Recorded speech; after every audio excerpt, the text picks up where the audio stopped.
Bonjour, namasté, je suis ravie de vous retrouver pour un nouveau tutoriel de yoga aérien.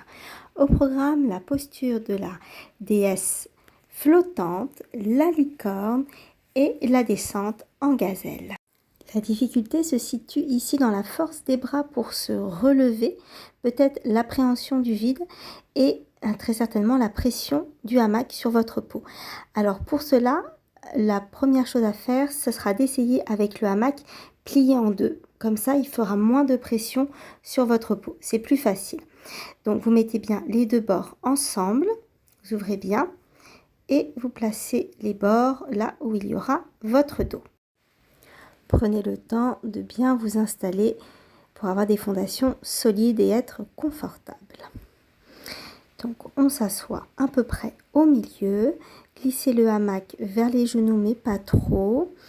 Et veillez à avoir ce qu'il faut au niveau du sacrum. Vous pouvez faire des petits mouvements avec les jambes pour ajuster le hamac, mais il faudrait quand même qu'il reste assez bas. Quand on est prêt, on peut passer dans l'inversion, clipper vos jambes, relâchez là quelques respirations. Ensuite, vous allez tendre vos jambes, plier les genoux, le hamac se met sous les genoux et les talons sont vers les fesses. Et là, il va falloir se relever. Aidez-vous de votre expiration. Mais si vous n'y arrivez pas, vous pouvez demander de l'aide à quelqu'un qui va venir vous pousser dans le dos. Sinon, attrapez le hamac et remontez une main après l'autre. Ouvrez les genoux et vous voilà dans la déesse flottante. Vous pouvez commencer à sentir la compression du hamac au niveau des cuisses. C'est normal. Et pour aider à cela, on peut faire quelques ninjas. Donc, vous allez pousser le hamac d'un côté et tendre votre jambe comme si vous étiez un ninja. Un coup d'un côté et de l'autre. Et on répétera une fois. Ça permet également de travailler l'ouverture des jambes, l'ouverture des hanches, qui est le but de cette posture. Alors, pour passer à la licorne, attrapez le hamac en hauteur. Sur une inspiration, vous vous soulevez et le hamac va venir glisser dans l'intérieur des cuisses, ce qui va soulager un petit peu la compression qui est beaucoup moins forte dans cette posture. Respirez, sentez l'ouverture dans l'avant de votre corps, dans les épaules. Tirez les pieds un petit peu en arrière.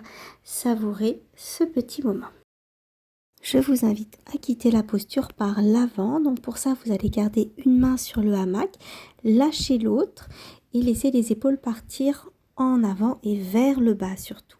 Le hamac se clipera derrière le genou de la jambe où vous laissez la main pour venir dans une variation de la gazelle. Très élégante, très agréable. Voilà, avec une belle ouverture. Et on pourra remonter en douceur. Donc, on a terminé la première variante de ce petit enchaînement de postures avec le hamac ouvert. Cette variante est la plus confortable parce qu'elle exerce le moins de pression. Je vous invite à essayer, si vous le souhaitez, avec le hamac plié en 4 dans un second temps et après avec le hamac en bandeau. Cette variante-là exercera davantage de pression. Je vous invite à reprendre l'inversion pour faire avec moi une seconde fois en essayant la descente de l'autre côté. Tendez vos jambes, pliez les genoux, les talons vers les fesses, hamac sous les genoux. Sur une expiration, je me remonte une main après l'autre et j'arrive dans la déesse. Ninja de chaque côté. Savourez l'ouverture des jambes ici. Ensuite, j'attrape le hamac en hauteur. Sur une inspiration, je me soulève pour venir prendre la licorne.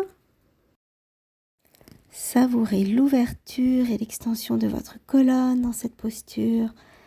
Quelques respirations et pour la descente de l'autre côté, vous ferez exactement de la même chose en inverse. Il suffit de lâcher une main, de laisser les épaules aller vers le bas et vers l'avant. Donc bien sûr, la main qui est sur la hamac glisse et on clipe derrière le genou qui était du côté de la main. Et voilà votre descente en gazelle. Et on remontera tout en douceur. Je vous invite à placer les pieds au sol, le hamac en sac à dos. Quelques respirations, le buste penché en avant pour relâcher. Et relevez-vous en douceur sur une inspiration. J'espère que ce tutoriel vous aura été utile. Pensez à mettre un petit pouce vers le haut, à vous abonner si ce n'est pas déjà fait et peut-être mettre en commentaire si vous souhaitez voir d'autres tutoriels. À bientôt!